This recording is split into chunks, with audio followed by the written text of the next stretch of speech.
बाबा जो कल से मूर्त और अमूर्त पर चर्चा, मूर्त और अमूर्त पर बात कर रहे थे, उसी के संदर्भ में ये मानव व्यवहार दर्शन का जो पहला अध्याय है उसके कुछ सूत्रों पर चर्चा। सहस्तित्व स्वयं में मूर्त अमूर्त का विभाज्य वर्तमान है। मानव भी वैसे ही है, मूर्त अमूर्त का। जी। हम सुख चाहते हैं, सुख जो है ना अमूर्त है। ठीक बात है। क्या मतलब? समाधान चाहते हैं, समाधान अमूर्त। क्या किया जाए? ठीक बात। तो कोई वस्तु नहीं है उस तब, वही तो इकाई नहीं है। समाधान जो है ना मूर्त अमूर्त दोनों है। व्यवहार में समाधान समझ में आता है और अनुभव में अमूर्त। क्या किया जाए? अनुभव में वही सुख है, समाधान के अग्निश में सुख होता है। ठीक बात। समझदारी अमूर्त है, कार्य व्यवहार समूर्त। मूर्त अमूर्त दोनों है। ठीक बात है, क्योंकि शरीर के माध्यम से ही होता है। वही अभी जो जबरदस्ती ये हुआ भाई, तो अध्यात्मवादियों ने अमूर्त वस्तु को सत्य माना। ये जो मूर्त वस्तु को सत्य माना है भौतिकवादियों ने, दोनों ने गिर पड़े। दोनों से एक गड्ढा ही बना कर बना नहीं है, व्यवस्था लेवल नहीं बना। ये समझ में आता है? ठीक बात। एक पैर पे खड़ा हुआ। दोनों का फेलसी यही है, जबकि संयुक्त रूप में है। सहस्तित्व स्वयं जो है ना मूर्त अमूर्त का संयुक्त रूप। मानव भी मूर्त अमूर्त रूप का संयुक्त रूप में जीता है। अब उसमें जो है ना उसको अविभाज्य रूप है, वो विभाजित किया नहीं जा सकता। उसको कैसे किया जाए? ठीक बात। यहीं से आदमी का पतन हुआ, दोनों विधि से। पतन का कारण है परंपरा नहीं बना। दोनों को पहचाने बिना काम नहीं चलेगा। अब मूर्त अमूर्त का संयुक्त रूप में सहस्तित्व है। सहस्तित्व का प्रतीक रूप में मानव है। मूर्त अमूर्त रूप में जीता है। ठीक बात। आशा है, अमूर्त है, तो जीता है, आशा सहित है। ठीक बात। आशा को अलग करके जीता हुआ आदमी को देखा नहीं जाता है। ठीक बात है। बिल्कुल। तो विचार भी अमूर्त ही है। ऐसे सब चलेगा। इसमें एक सूत्र लिखा है आपने बाबा, व्यापक सत्ता अथवा परमात्मा जागृत मानव में से के लिए कार्य व्यवहार काल में नियम के रूप में, विचार काल में समाधान के रूप में, अनुभव काल में आनंद के रूप में और आचरण काल में न्याय के रूप में प्राप्त है। क्योंकि सत्ता में संपूर्ण प्रकृति संपृक्त अविभाज्य रूप में विद्यमान है। यही सहअस्तित्व है। ये हजम होने पर क्या बचता होगा? ये सूत्र यदि हजमाता है तो क्या बचता होगा? क्या प्रश्न है संसार में? पचने में तो होगा आराम से बाबा। इसको समझना पड़ेगा ना बाबा। ठीक बात है, तभी तो पचेगा बाबा। समझना क्या मतलब जीना। तो जब आप कहते हैं कि कार्य व्यवहार काल में नियम के रूप में और विचार काल में समाधान के रूप में, तो हम कह रहे हैं कि यही सत्ता का ही प्रगठन है, अलग अलग। पुनः सहस्तित्व का प्रगठन है, पुनः वही रोश वहीं का वहीं है गुर्रा। तो हम कह रहे हैं कि जो सत्ता और प्रकृति का सहअस्तित्व है, संयुक्त रूप में व्यवहार जो है ना मूर्त अमूर्त दोनों के साथ है। ठीक बात। तो वही जो सहअस्तित्व है वो अलग अलग जगह अलग अलग रूप में प्रमाणित हो रहा है। विचारों में समाधान में, पदार्थ अवस्था में अलग ढंग से, प्राणावस्था में अलग ढंग से, जीवावस्था में अलग ढंग से, मानव के स्वरूप में ऐसा। ये काल शब्द वहां पे ठीक है क्या बाबा?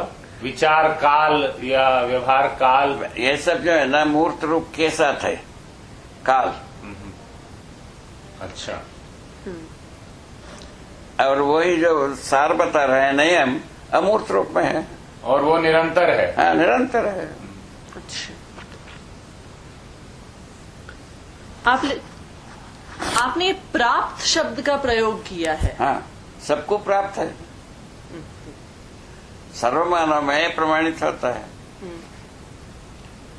जागृत मानव में कहा है ना भाई, हाँ, वो ठीक बात है। कहीं से लाना नहीं पड़ता उस रूप में हर प्राप्त। जागृत मानव में प्रमाणित होता है। ये क्या और कहीं से लाना नहीं पड़ता, ये प्राप्त है, ये भी प्राप्त बात है, कहीं से प्राप्ति करना नहीं है, अनुभव करना है। कहा है ठीक बात, समझना है बेसिकली, समझना। तो वो है ही। ठीक बात वही है।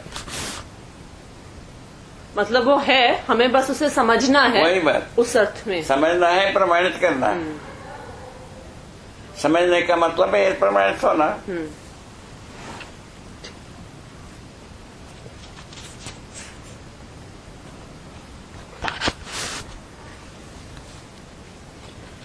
आगे आपने अगला सूत्र लिखा है बाबा, ज्ञान को अनुभव काल में आनंद, सर्वत्र एक सा अनुभव में आने के कारण ईश्वर, ज्ञान में समस्त क्रियाएं संरक्षित और नियंत्रित होने के कारण लोकेश, सर्वत्र एक सा विद्यमान होने के कारण व्यापक, चैतन्य के साथ चेतना, आत्मा से सूक्ष्मतम होने के कारण कारण से परमात्मा का नाम है। प्रत्येक वस्तु सत्ता में संपृक्त सक्रिय रहने के कारण से इसे निरपेक्ष ऊर्जा तथा अपरिणामिता के कारण पूर्ण संज्ञा है। बोलिए सर, इसमें क्या, किसको क्या तकलीफ है? किस ज्ञानी है, ज्ञानी विज्ञानी को तकलीफ है? तो ये जो आप कहते हैं बाबा कि सर्वत्र एक सा अनुभव में आने के कारण ईश्वर, नाम देने की बात है ये। जी नहीं, वो ठीक बात है। नाम, सत्ता महता को नाम जो है ना बहुत सारा दिए हैं। एक वस्तु का अनेक नाम हो सकता है, ये लिखा है। ठीक, तो ये सब शब्द एक प्रकार से क्योंकि परंपरा में उपलब्ध थे, हाँ। तो इन्हें आपने इसमें परिभाषित कर दिया है परिभाषित किया और अपना ढंग से फिट कर दिया इनको, सहस्तित्व के अर्थ में परिभाषित किया। ठीक बात है। ठीक, तो ये जो सारे शब्द हैं, ईश्वर, लोकेश, परमात्मा, ये सब तो प्रयोग किया है आदमी ने।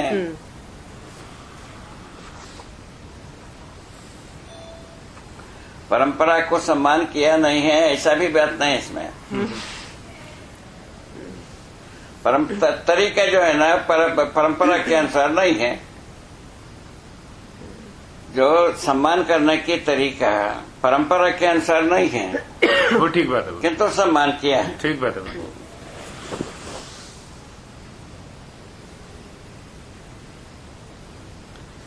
इसमें हमने लिखा है बाबा, आत्मा से सूक्ष्मतम होने के कारण परमात्मा। हाँ, तो ये जो आत्मा को हम कहा है परमाणु के एक अंश को। जी ठीक बात है, जो मध्यांश है चैतन्य मध्यांश को परमाणु अपन आत्मा का है, ठीक बात है। उससे सूक्ष्म है। बेसिकली तो सूक्ष्म होने के कारण से आर पार है। बेसिकली तो पारगामी है, वही बात। क्योंकि सूक्ष्म कहने से लगता है कि वो भी पदार्थ है और उससे थोड़ा कम घना है, ऐसा नहीं, पारगामी। पारगामी, ठीक है। पारगामी होने के रूप में सूक्ष्म है, ठीक बात, ऐसा कहा है। ठीक, उचित, ऐसे ही तो समर्थ होता है।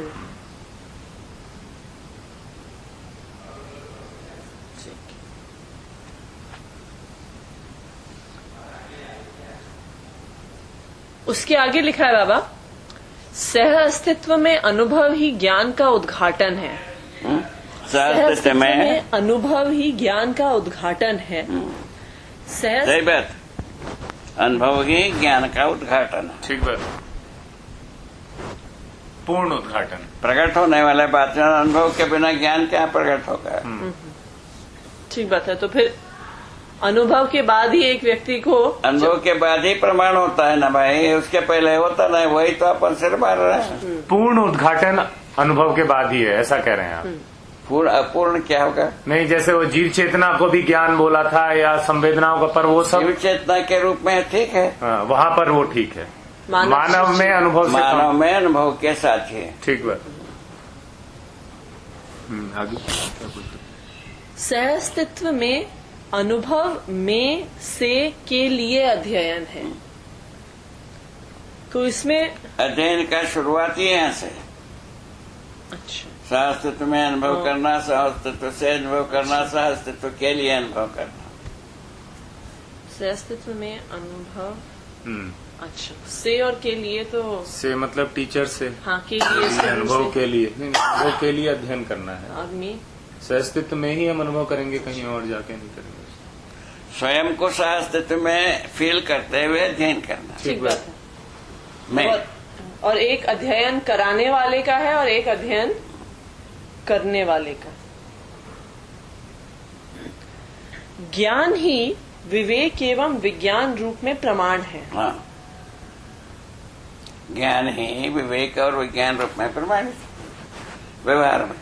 अच्छा, तो उसी का ज्ञान का प्रगटन मानव वही तो में। बात है ना, विज्ञान का विवेक। मतलब में लिखा है ना इसमें आगे चल के जी बात। कि भाई जीवन मूल्य और मानव लक्ष्य के लिए दिशा निर्धारित करना विज्ञान का काम है। वो भर किया ना है, बाकी सब कर दिया। ठीक बात है। यही ज्ञान अवस्था में मानव सहज मौलिकता है।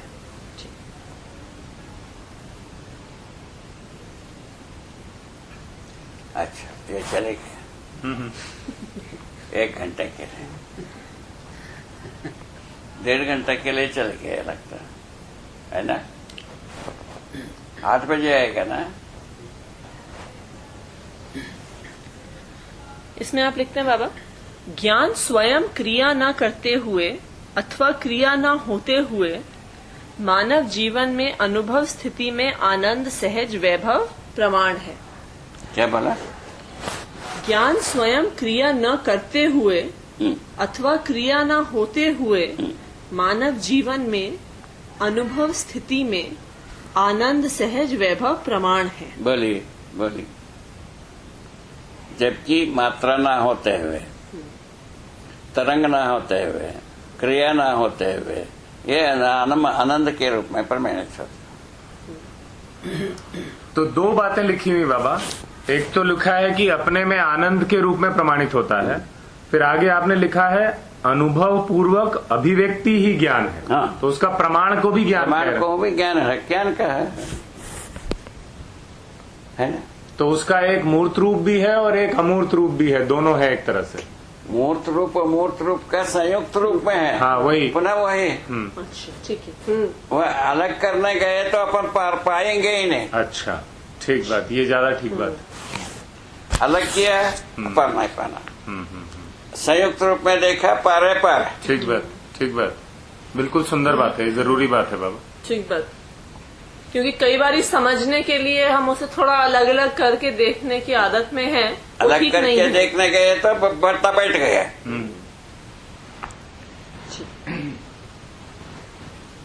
अलग का बात होते ही नहीं तो कहां से कराओगे अलग। सर्वप्रथम में पोस्टुलेट किया है अविभाज्य है। सत्ता में प्रकृति अविभाज्य। सत्ता से उठा करके बाहर, सत्ता से बाहर करने की जगह नहीं है, इसीलिए कहा है। सत्ता से अलग करके देखने की जगह ही नहीं है, ठीक बात। स्थान ही नहीं है। और दूसरी तरफ इकाई के बिना सत्ता भी व्यक्त नहीं हो सकती है? इकाई के बिना सत्ता भी व्यक्त नहीं हो सकती। वो तो उसका अलग दूसरा वो तो इस पहलू है तो अलग से कह दिया, वो ठीक है। मतलब वो उसका फिट दूसरा करते हैं। पहलू है। व्यक्त होने की विधि है ना परंपरा के रूप में, वो प्रकृति, उसमें सबसे विकसित प्रकृति को मानव के रूप में पहचाना। ठीक बात, ठीक बात। जीवन के रूप में व शरीर के रूप में, दोनों स्वरूप में विकसित। शरीर के रूप में व्यक्त होने योग्य कंपोनेंट बनाया है, जिसमें मानव का कोई भी काम नहीं है, ठीक बात, इन्वॉल्वमेंट नहीं है। और जीवन जो है ना व्यक्त होने के लिए तरसी रहे। ठीक बात। ऐसे उसी का अध्ययन कराने की कहा। शास्त्र भौतिकवाद जो है ना एक भाग को लेके गया मूर्त रूप को अमूर्त रूप को लेकर के आदर्शवादी होने गए, दोनों का भट्टा बैठ गया।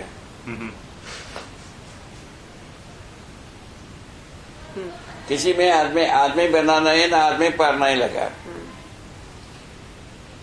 क्या किया जाए बता। और हजारों लाखों अरबों ये मैंने सिद्ध हो गए, अब क्या किया जाए। परंपरा ने सबको सहमत मैंने सेवा किया, साधना से जो फल मिलना था वो नहीं मिला संसार को, क्या मतलब। इसी कारण से नहीं हुआ, क्यों मूर्त रूप को लेकर के वो गए हैं, ये मूर्त रूप को लेके गए हैं। ठीक बात है। ये ज्यादा लफंगा हुए, वो ज्यादा वजील हो गए। आदर्शवाद जो है ना वजील होता गया, ये लफंगे होते गए। लफंगे क्या मतलब, अपराध को वैध मानना। तो बोलिए अब क्या करो, अब क्या जवाब है, अब बता।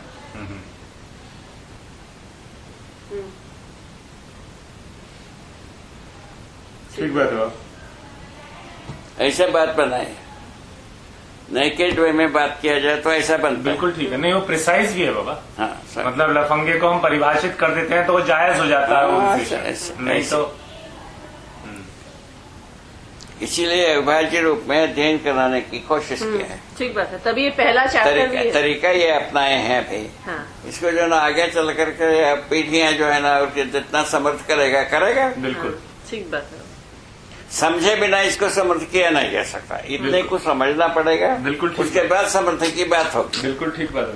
यदि बिना समझे समर्थ करना जाएगा, नहीं तो आदर्शवाद होगा, नहीं तो भौतिकवाद होगा। ठीक बात। ठीक बात है। खींचतानी दो ही तरफ है। ठीक बात है। या मूर्त की तरफ या अमूर्त की तरफ, मतलब कहीं ना कहीं खींचेगा ही।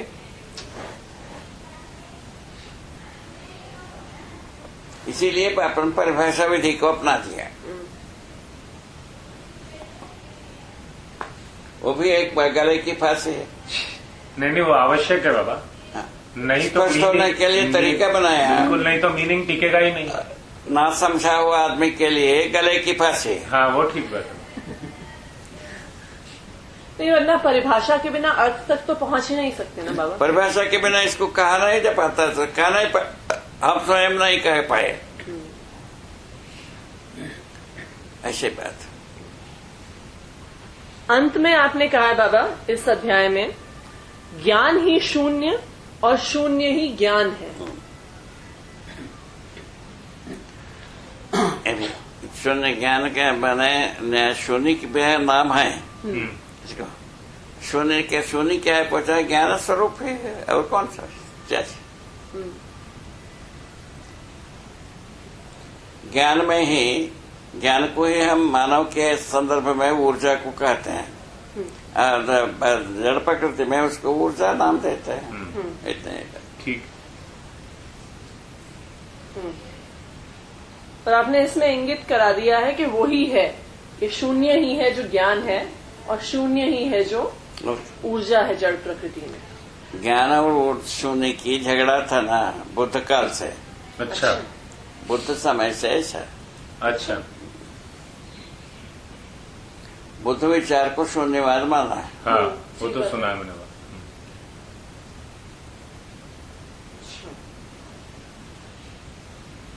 तो उसी को क्लैरिफाई करने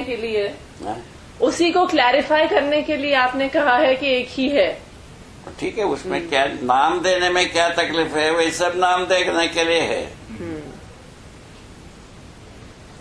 तो सत्ता है। हाँ, मूल में अपने को बात पकड़ में आनी चाहिए। ठीक बात। वहीं पर ये जानने से भी थोड़ा यूजफुल हो जाता है कि बाबा ने किस संदर्भ में नाम देने की विधि बताया इसमें।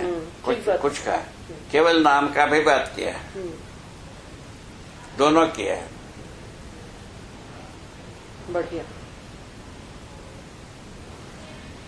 ये जो एक शब्द आप यूज करते हैं क्रिया बाबा, क्रिया। क्रिया, हाँ, इस पर थोड़ा बताएं। क्रिया जो संपूर्ण प्रकृति जड़ चैतन्य प्रकृति क्रियाशील।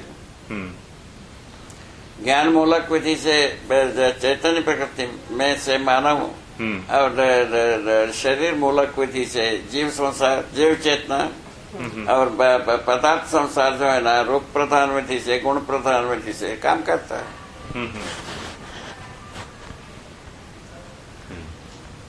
पदार्थावस्था और रूप प्रधान अभिव्यक्ति, ठीक बात। ज्ञान प्राणावस्था गुण प्रधान अभिव्यक्ति।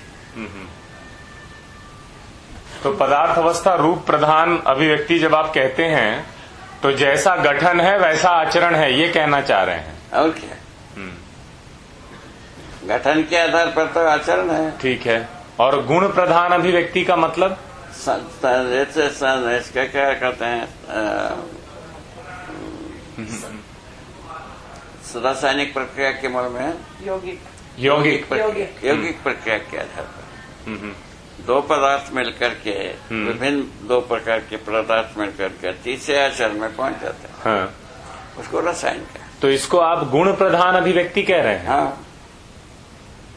अच्छा, मतलब दो ने जब मिलके आचरण त्याग दिया और नया आचरण ले लिया, उसका गुण प्रधान माना। अच्छा, और क्या माना जाए?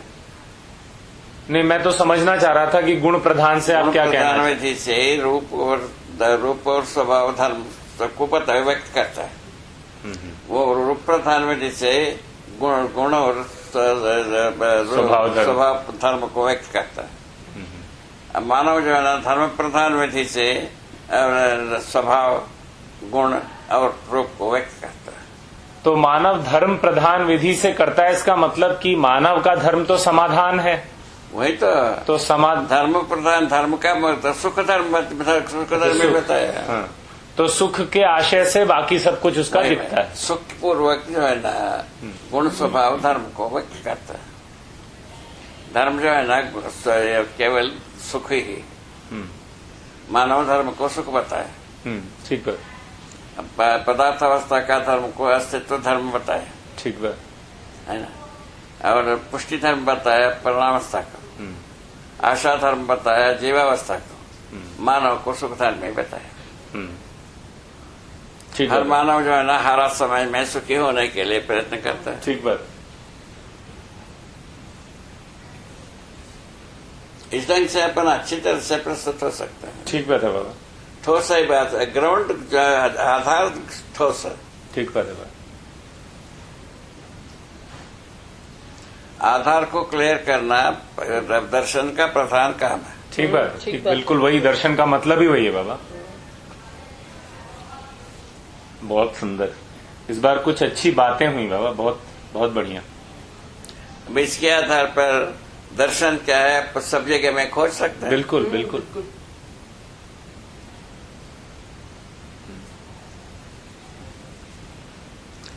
सबको मुट्ठी में लाने की बात है। जब हम क्रिया की बात करते हैं बाबा, तो ये कहना ठीक है कि इकाई क्रियाशील है, कि ये कहना ठीक है कि इकाई क्रिया है? क्रियाशील रहता ही है। जड़ प्रकृति सब पूरा जड़ चैतन्य दोनों, और चैतन्य प्रकृति इसका जो दो भाग हुआ, जीव चेतना विधि से, मानव चेतना विधि से, देव चेतना विधि से, दिव्य चेतना विधि से, ये विभाजित है। मानव जो है ना, मानव चेतना विधि से मानवत्व को प्रमाणित करता है, जीव चेतना विधि से जीवत्व को प्रमाणित करता है। किसको करना, आप स्वयं तय करो। ठीक बात। वो ठीक है बाबा, बिल्कुल। मानव चेतना के बिना तो काम नहीं चलेगा, ये तो स्पष्ट है। मैं भाषा के अर्थ में पूछ रही हूँ कि कौन सा उपयुक्त है। अगर हम भाषा या व्याकरण के अर्थ में देखें, कौन सा व्याकरण? हाँ, वही मैं पूछ रही हूँ। वही तो मुख्य बात कि ये कहना जो मनपसंद व्याकरण को हम